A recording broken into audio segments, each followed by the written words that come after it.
évidemment. Bla bla bla bla car. Ah, c'est bon. Moi je dis pas 1, 2, 3, 4. Je dis bla bla bla. Alors, Vivatech, ça grandit chaque année. C'était une initiative très nouvelle il y a 3 ans. Aujourd'hui, on voit que ça grandit, que ça mature. Il y a de plus en plus d'intérêt, il y a de plus en plus de choses exceptionnelles aussi. On voit que ça prend de l'ampleur. Là, je suis passé tout à l'heure dans les couloirs, j'ai vu une voiture volante, donc il n'y en avait pas il y a 3 ans. Donc voilà, on voit que ça grandit et que ça attire de plus en plus de monde et d'intérêt. Ce qui est marquant aussi cette année, c'est de voir la qualité des intervenants sur Vivatech. Il y a quand même donc évidemment le président de la République, mais aussi Mark Zuckerberg, Satya Nadella, enfin des gens qui sont des grandes figures du digital au niveau mondial. Et donc ça, c'est un extrêmement bon signe pour tout l'écosystème.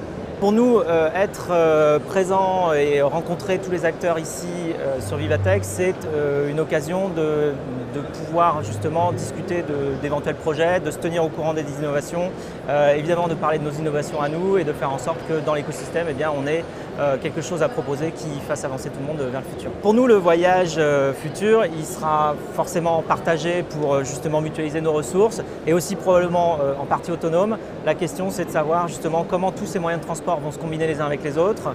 La voiture a cette praticité de pouvoir faire du point à point, c'est-à-dire pouvoir vous emmener exactement de l'endroit d'où vous partez à l'endroit où vous allez, ce qui est ce que l'on fait sur Blablacar, c'est-à-dire permettre à la fois aux gens qui ont des voitures de proposer des places à leurs passagers, mais aussi aux passagers de bénéficier des voitures de tout le monde comme si c'était leur propre voiture et de pouvoir faire un déplacement très ponctuel de là où ils partent jusque là où ils vont. Donc la praticité de la voiture sans devoir la posséder. Et donc le futur va vers le partage et l'autonomie de tous ces véhicules que l'on va pouvoir utiliser au quotidien. Lors du Tech for Good Summit, ce qui a été discuté principalement, ce sont les évolutions du travail, de l'éducation et de la diversité, c'est-à-dire comment la technologie peut amener sur ces thématiques très importantes de société des solutions qui vont faire en sorte que le progrès non seulement est réel, mais surtout partagé par tout le monde. Donc en fait, ce sont ces réflexions-là qui ont eu lieu hier au Tech for Good Summit.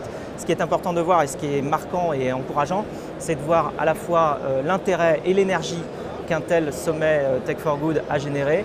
L'intérêt parce qu'on voit des leaders internationaux du digital, et pas que du digital d'ailleurs, venir s'intéresser non seulement à ces sujets de société très profonds que sont le travail, l'éducation, la diversité, mais aussi s'intéresser quelque part à la France qui a une image qui grandit et qui devient de plus en plus attractive. Donc ça, c'est très important. Et l'énergie qui a été communiquée à la fois par le président de la République et par toutes les équipes qui étaient présentes est extrêmement positive et encourageante, ce qui fait que je pense qu'on est dans une très très bonne dynamique et c'est très encourageant et rafraîchissant de voir ce renouveau. Le but, c'est de voir justement comment les sociétés privées et l'État ou en tout cas les autorités des différents pays peuvent collaborer pour améliorer ces thématiques-là. Donc là, les thématiques, c'était l'éducation, le travail et la diversité, de voir comment les entreprises jouent un rôle également, au-delà de payer des taxes pour que justement, parfois, l'État s'occupe de certaines choses et crée les conditions de réussite économique de ces sociétés. C'est important de voir comment d'autres projets concrets peuvent naître entre les partenariats publics et privés, dans les partenariats publics et privés, pour voir comment on peut ensemble construire la meilleure société que l'on veut pour demain. Alors, en période de grève, donc de perturbation des moyens de transport, évidemment Blablacar est une solution privilégiée. On voit beaucoup de personnes qui viennent découvrir le covoiturage et donc évidemment les conducteurs et les passagers s'accueillent et partagent ensemble les trajets dans ces périodes plus compliquées. Nous, au niveau évidemment volume, on a vu une multiplication par 2 du nombre de covoiturages réalisés parce que justement évidemment le covoiturage est une excellente solution tous les jours, mais encore plus en période de perturbation des autres moyens de transport. Au niveau des ressources de notre côté, évidemment, c'est un système, c'est un réseau qui est capable d'absorber énormément de volume. Blablacar, voilà, en France, il y a 38 millions de voitures, donc de toute manière, il y a de la place dans beaucoup de voitures.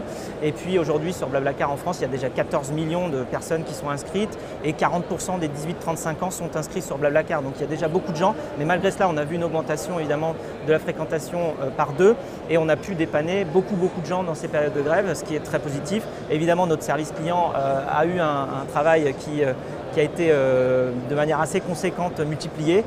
Mais voilà, on est là, on répond et la communauté des conducteurs répond très très bien. On fait d'ailleurs aussi toujours un appel à tous les conducteurs qui ont des places vides dans leur voiture pour les proposer parce qu'on a évidemment beaucoup de passagers en recherche et plus on aura de voitures, plus on pourra dépanner de personnes en recherche. Alors en covoiturage, il y a deux activités, tout comme avec les voitures, on peut faire plusieurs choses. Eh bien, Blablacar répond aux trajets de 80 à 600 km pour schématiser, c'est-à-dire les trajets plutôt ville à ville ou de village à ville ou de village à village, mais assez long, c'est-à-dire des trajets qu'on va faire plutôt le week-end ou pendant les vacances.